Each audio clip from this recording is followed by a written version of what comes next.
Hey everyone, welcome back to another video. In today's video, I'll walk you through how to train Pi-0 and Pi-0.5 style models using the OpenPi framework from Physical Intelligence, which is now fully integrated with the Trossen AI arms. We'll cover how you can create training configurations, launch training scripts, and even key arguments that you'll need to know in order to set everything up correctly. So let's get started. Before we dive into the setup, a quick note. This integration is experimental, and while we have tested it with Trossen AI hardware, results may vary depending on your dataset, environment, and setup. Also, I highly recommend reading the original Pi-0 and Pi-0.5 papers to understand the model assumptions and limitations. Links are in the documentation and description below. This repo provides a solid foundation, but treat it as a starting point to build your own workflows. To begin, clone the OpenPi repo using the commands given in the documentation. I've already cloned the repo and installed the dependencies, so I'm directly going to open the repo in a code editor like VS Code. We'll be using UV to manage Python dependencies, so if you haven't installed UV already, go ahead and follow the documentation given on its official website. Once you're done with installation of UV, you can go ahead and run the other two commands that will essentially set up the OpenPi and pull the required packages like Lurobot.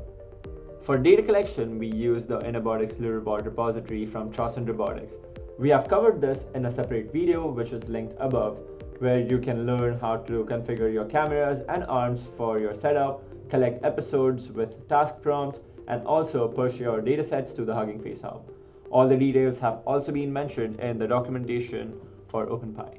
Once your dataset is uploaded or available locally, we'll be ready to train. OpenPi doesn't come with pre-configured options for custom datasets, so you'll need to edit OpenPi source training config.py and add your own training configurations. Let's walk through the essential parameters. The name is a unique identifier for your configuration. You'll reference this in your training command. The repo ID is the Hugging Face dataset ID. OpenPi will download it and store it in the local folder called cache Hugging Face Lurobot. The default prompt is the instruction the model sees during training, for example, grab and hand over the cube.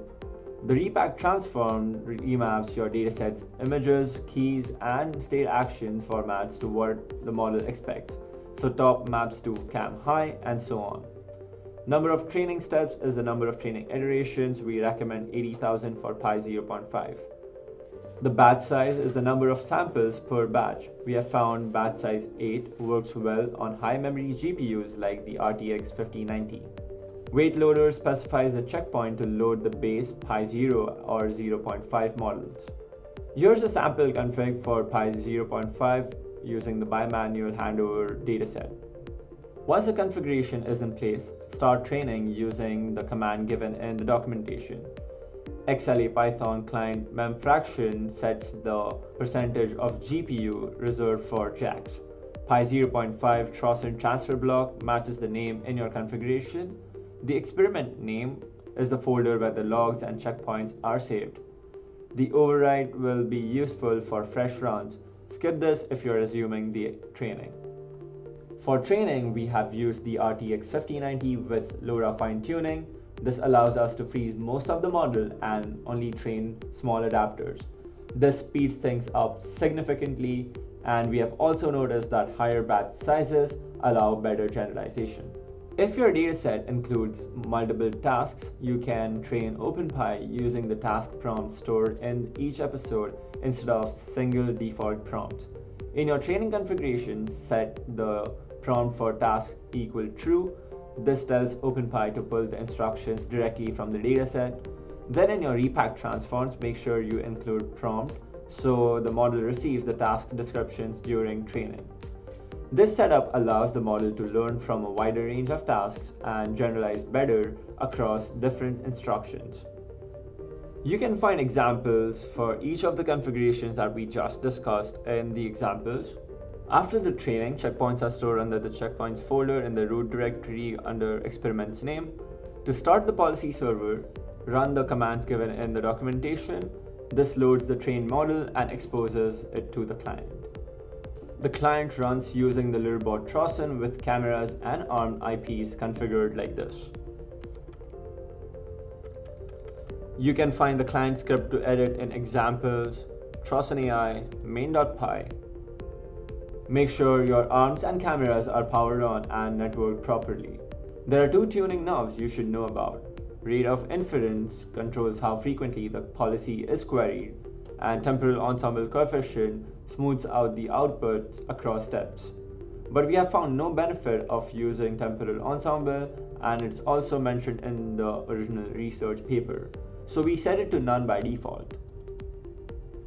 To run autonomous control with your trained policy, run the client script in autonomous mode with task prompt as grab red cube.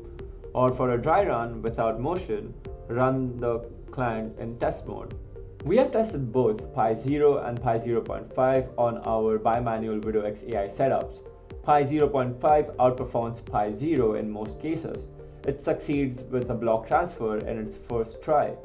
But both models struggle when it comes to unseen environments, unfamiliar colors, and oddly shaped objects, given the small size of dataset that was used for training. This shows promise, but still there's a long way to go. Coming up in the next videos, we will perform end-to-end multitask training, visualize results, and upload checkpoints to Hugging Face Hub. Full documentation for this entire walkthrough is available at docs.trossenrobotics.com. Do check it out, and thanks for watching. Make sure to like, share, and subscribe so that you stay updated. Trossen Robotics, helping innovators innovate.